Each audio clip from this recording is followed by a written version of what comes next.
सुप्रभात बच्चों, आज हम हिंदी व्याकरण में पाठ 7 सर्वनाम पाठ का अध्ययन करेंगे। सर्वनाम शब्द का शाब्दिक अर्थ होता है सर्व जोड़ नाम। सर्व जोड़ नाम अर्थात सबका नाम, सबका नाम।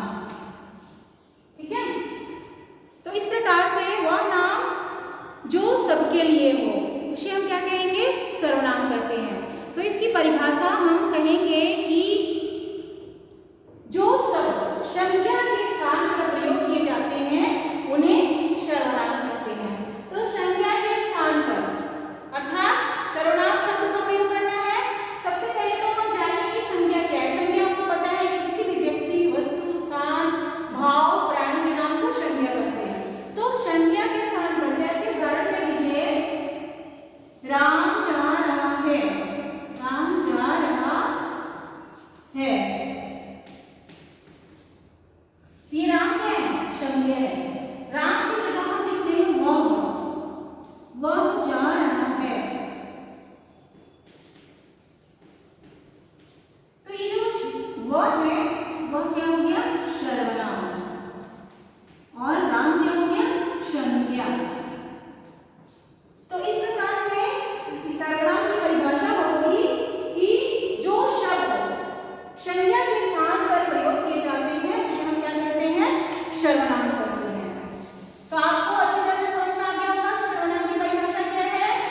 फिर से पढ़ लेती हूँ कि जो शब्द संज्ञा के स्थान पर प्रयोग किए जाते हैं उसे हम क्या कहते हैं? सर्वनाम कहते हैं। अब आगे हम पढ़ेंगे सर्वनाम के भेद। सर्वनाम के कितने भेद हैं? सर्वनाम के 6 भेद हैं। ठीक है, कौन कौन सा? पुरुषवाचक सर्वनाम, दूसरा निश्चयवाचक सर्वनाम, तीसरा अनिश्चयवाचक सर्वनाम, चौथा संबंधवाचक सर्वनाम, पांचवा प्रश्नवाचक सर्वनाम और छठा निजवाचक सर्वनाम। ठीक है, अब ये तो हो गए सर्वनाम के भेद। आगे पुरुषवाचक सर्वनाम के भी 3 भेद हैं। पहला है उत्तम पुरुष, दूसरा मध्यम पुरुष और तीसरा अन्य पुरुष। अब हम एक एक करके इनकी परिभाषा और इनको समझने का प्रयास करते हैं। तो सबसे पहले हम पुरुषवाचक सर्वनाम के बारे में जानते हैं। पुरुषवाचक सर्वनाम किसे कहते हैं?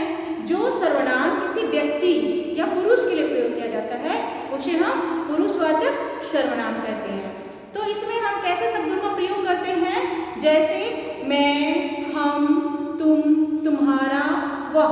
ठीक है, तो पुरुषवाचक सर्वनाम में पुरुष या व्यक्ति के लिए उन शब्दों का प्रयोग किया जाता है और वे शब्द हैं मैं, हम, तू, वह इत्यादि। ठीक है, उसे पुरुषवाचक सर्वनाम कहते हैं। अब आगे मैंने बताया कि पुरुषवाचक सर्वनाम के 3 भेद हैं, उत्तम पुरुष, मध्यम पुरुष और अन्य पुरुष। तो इसको भी हम समझते हैं। उत्तम पुरुष, उत्तम पुरुष, उत्तम का अर्थ है सबसे अच्छा। ठीक है, तो उत्तम पुरुष किसे कहते हैं? बोलने वाला अपने नाम के स्थान पर जिस सर्वनाम शब्दों का प्रयोग करता है, अर्थात स्वयं के लिए, है ना, तो जो बातें कर रहा है, बोल रहा है ना, जो अपने लिए जिन शब्दों का प्रयोग करता है उसे हम क्या कहते हैं? उत्तम पुरुष कहते हैं। जैसे हम प्रयोग करते हैं अपने लिए मैं, मेरा, मुझे, है ना, ये तो एक वचन हो गया। बहुवचन में हम, हमारा। ठीक है, तो इस प्रकार के शब्दों का प्रयोग करते हैं उत्तम पुरुष में।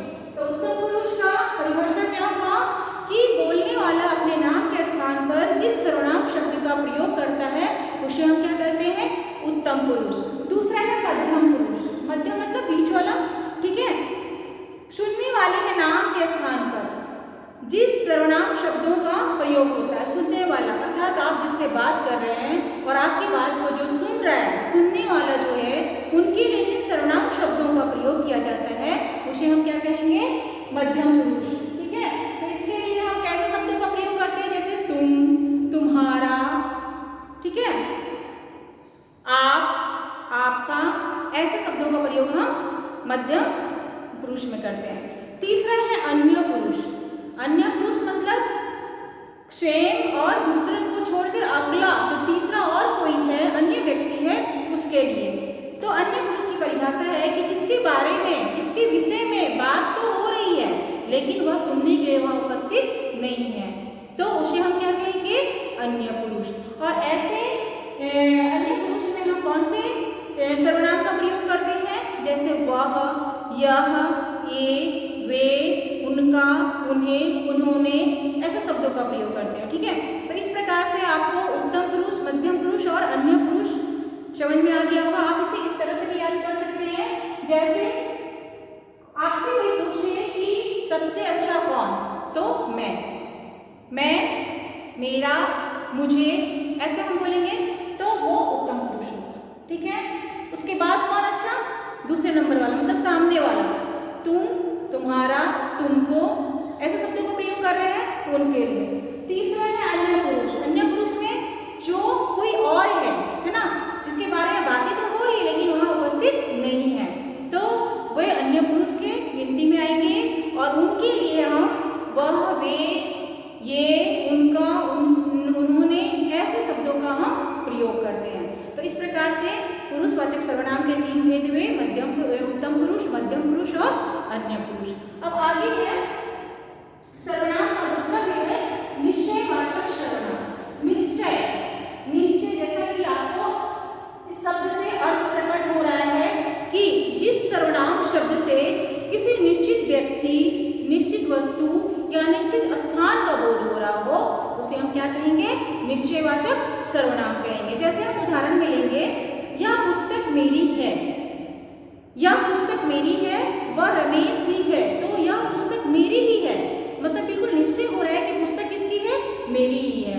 और वह रमेश है, मतलब कोई दूसरा व्यक्ति नहीं है, वह रमेश ही है। यहाँ बिल्कुल निश्चित रूप से आप कह रहे हैं कि वह व्यक्ति वही है जो आप समझ रहे हैं। ठीक है, तो ऐसे जो शब्द होते हैं वो निश्चयवाचक सर्वनाम के अंतर्गत आते हैं, जैसे यह, वह।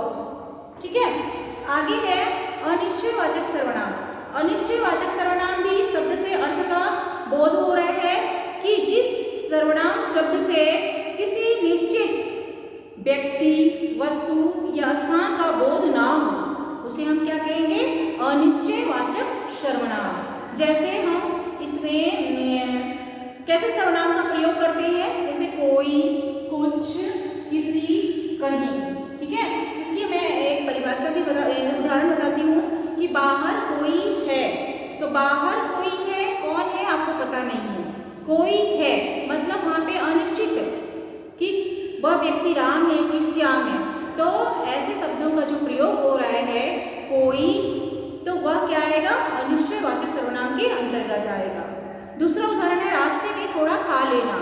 रास्ते में थोड़ा खा लेना, थोड़ा खा लेना, वह थोड़ा खाएगा कि ज़्यादा खाएगा, कितना खाएगा, कुछ पता नहीं है। ठीक है, तो ये जो शब्द आया थोड़ा, कोई, ऐसे शब्द किसके अंतर्गत आएंगे? अनिश्चयवाचक सर्वनाम के अंतर्गत। चौथा है प्रश्नवाचक सर्वनाम।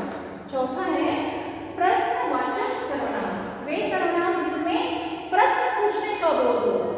ठीक है, वे सर्वनाम शब्द जिससे प्रश्न पूछने का बोध हो, उसे हम क्या कहेंगे? प्रश्नवाचक सर्वनाम कहेंगे। जैसे क्या, कौन, किसने, किसको, किनको, इन शब्दों का प्रयोग हम प्रश्न पूछने के लिए करते हैं ना। जैसे उदाहरण में हरि को किसने मारा। दूसरा उदाहरण है यह तुम क्या कह रहे हो। तो पहले उदाहरण में किसने और क्या, ये जो शब्द है वह प्रश्न पूछने के लिए प्रयोग किया गया है। तो ऐसे जो प्रश्नवाचक जो शब्द होंगे वह क्या कहलाएंगे? प्रश्नवाचक सर्वनाम। आगे है पांचवा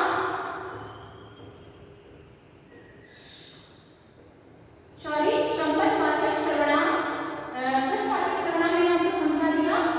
और है संबंधवाचक सर्वनाम। संबंधवाचक सर्वनाम अर्थात जिन वाक्यों में संबंध बताया जा रहा है जिन शब्दों के द्वारा, है ना, तो उसे हम क्या कहेंगे? संबंधवाचक सर्वनाम। जिस सर्वनाम से किसी एक व्यक्ति, वस्तु या स्थान या घटना इत्यादि का दूसरे व्यक्ति, वस्तु या घटना से संबंध बताया जाता है, उसे हम क्या कहेंगे? संबंधवाचक सर्वनाम। जैसे उदाहरण में है जिसकी लाठी उसकी भैंस। तो जिसकी शब्द के साथ में उसकी शब्द का संबंध बताया जा रहा है। जिसकी लाठी है उसकी भैंस। जैसा करोगे वैसा भरोगे। तो जैसा शब्द के साथ में वैसा शब्द का क्या बताया गया है, संबंध बताया गया है। तो संबंध बताने वाले शब्दों को क्या कहेंगे, संबंधवाचक सर्वनाम। आगे है नीचवाचक सर्वनाम। नीचवाचक, नीच का अर्थ होता है स्वयं के लिए, ठीक है। नीच का अर्थ क्या होगा, स्वयं। तो जहाँ पे जिन सर्वनाम शब्दों में स्वयं के लिए शब्द प्रयोग किए जाते हैं उसे हम क्या कहेंगे, नीचवाचक सर्वनाम। इसमें हम अपने, आप, स्वयं, आप ही, खुद, स्वतः इन शब्दों का प्रयोग करते हैं। तो नीचवाचक सर्वनाम की परिभाषा हमने क्या कहा कि जो सर्वनाम शब्द स्वयं के लिए अर्थात खुद के लिए प्रयोग किए जाते हैं वे नीचवाचक सर्वनाम कहलाते हैं। जैसे उदाहरण में मैं अपना काम स्वयं कर लेता हूँ, मैं अपना काम स्वयं कर लेता हूँ, स्वयं खुद के लिए बोला गया है। तो ये जो वाक्य है उसमें स्वयं शब्द जो है वह नीचवाचक सर्वनाम होगा। आप ही चला जाऊंगा, आप ही चला जाऊंगा मतलब मैं खुद ही चला जाऊंगा, है ना। तो यहाँ भी आप ही स्वयं के लिए, खुद के लिए यह शब्द का प्रयोग किया गया है, तो यह नीचवाचक सर्वनाम के अंतर्गत आएगा। तो बच्चों इस प्रकार से आपने सर्वनाम की परिभाषा जाना कि जो शब्द संज्ञा के स्थान पर प्रयोग किए जाते हैं उसे क्या कहते हैं, सर्वनाम कहते हैं। और सर्वनाम के 6 भेद हैं, पुरुषवाचक सर्वनाम, दूसरा है निश्चयवाचक सर्वनाम, तीसरा अनिश्चयवाचक सर्वनाम, चौथा संबंधवाचक सर्वनाम, पांचवा प्रश्नवाचक सर्वनाम और छठा नीचवाचक सर्वनाम। और मैंने आगे बताया था कि पुरुषवाचक सर्वनाम के 3 भेद हैं, कौन कौन से, पहला उत्तम पुरुष, दूसरा मध्यम पुरुष और तीसरा अन्य पुरुष। तो आपको इस प्रकार से यह